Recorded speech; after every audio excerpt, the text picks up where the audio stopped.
Now then, let's talk about Amad Diallo and what might next year mean for him, what next season could mean for Amad Diallo, because his future is still open. United will make a decision on Amad in the next few weeks, according to Fabrizio Romano. Obviously, he's hoping for some first-team opportunities, but that's going to be both up to Ten Hag and his performances in training and in the preseason games that I'm sure he's going to get some minutes in. Romano says he understands it's the case that United might decide to loan Amad out, but the player's preference would be to go to Sunderland again, which you can understand why.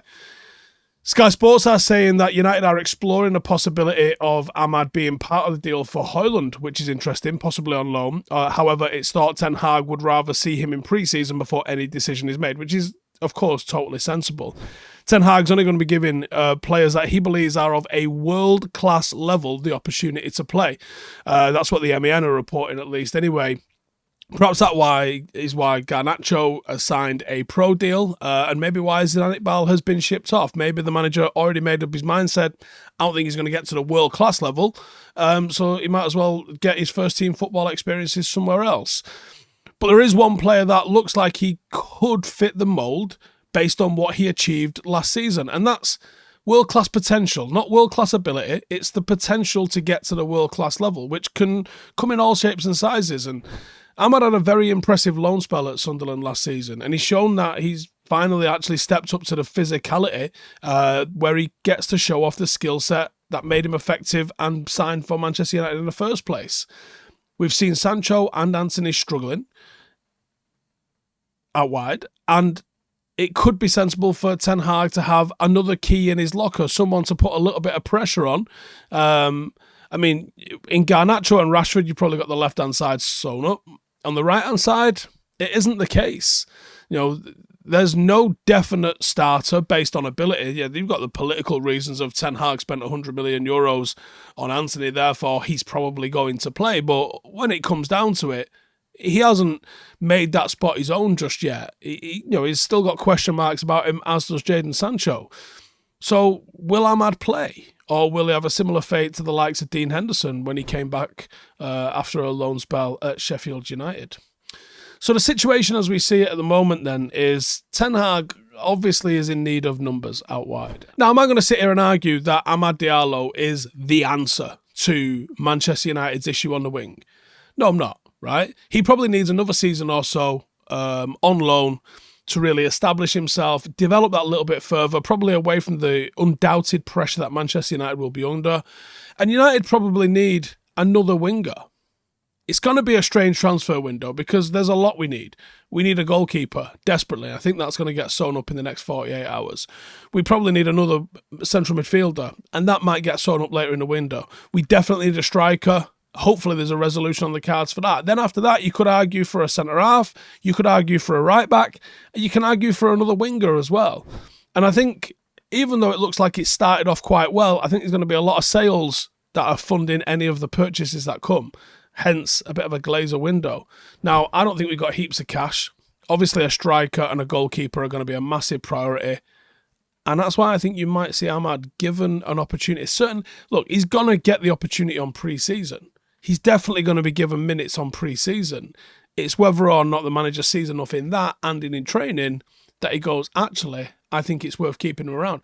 He might even decide that I really like him, I'm sending him on loan so he plays more. That's an option as well.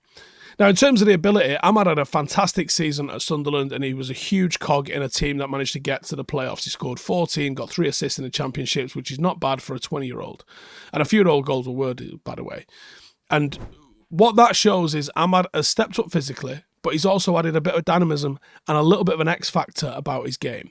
You've seen with players like Garnacho how United need wingers and how they can bring something into a match that's maybe gone a little bit stale by being extremely direct and forceful.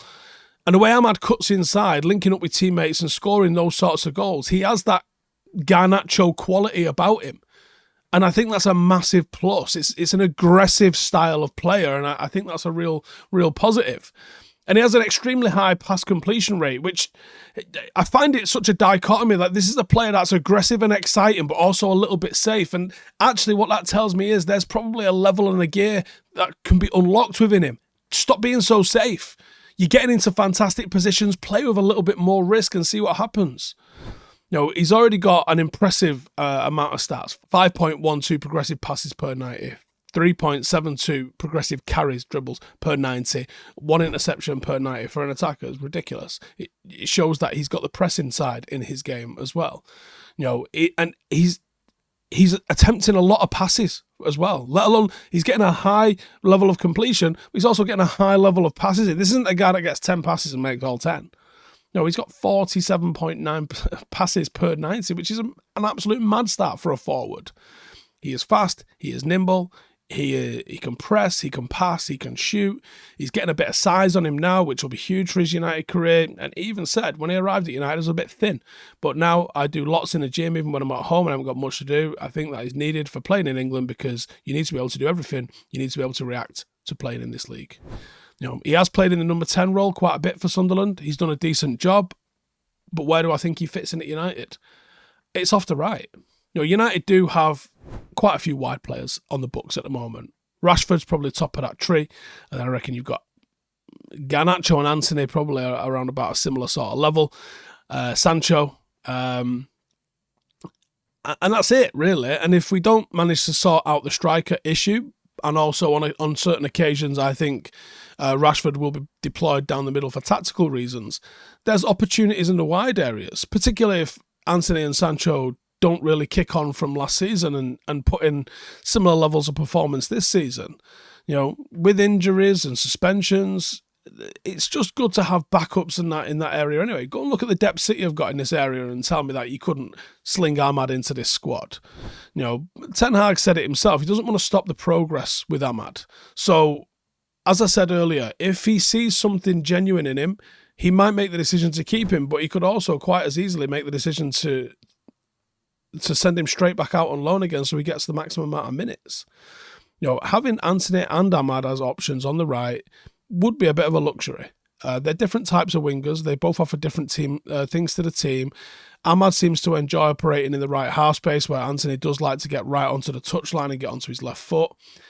The 10 position, probably not going to see him in the 10. With Mount and Bruno in the mix and arguably some others in there as well, you're probably going to see no sign of Amad getting an option in the 10. I think if he's going to play, it's off the right. Maybe even as a false 9 in a weird sort of scenario, but I think if you're going to see him, you put the house on him playing off the right-hand side, I think, at the moment. But then could he go back on loan?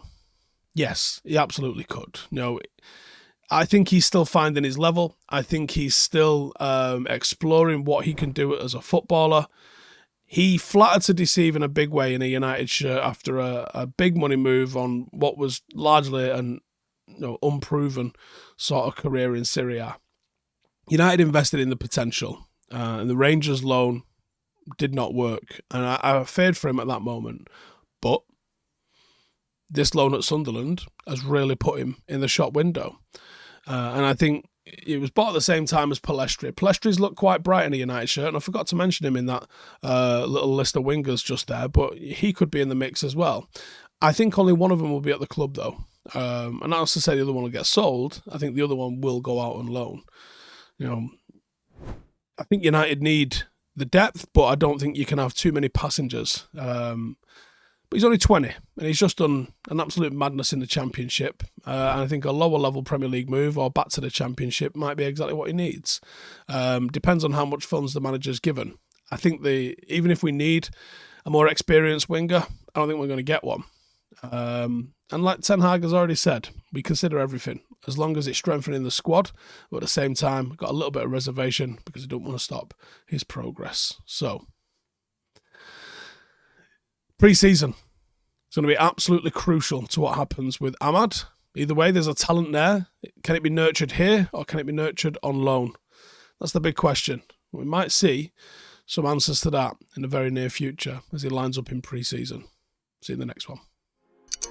Hey, thank you for watching the video. If you are new around these parts, then don't forget to subscribe. My channel is proudly supported by my community on Patreon. If you'd like to get a little bit of extra content, a Discord group, meetups, five-a-side games, weekly podcasts, behind the scenes, and even an occasional bit of transfer news as and when I get it, then for the price of a pint, you can show your appreciation for the content that we make and get some goodies for doing so as well. Check the link in the description or click the button right here. You'll also find all of my socials here too if you want to follow me on any of those platforms. Nice one.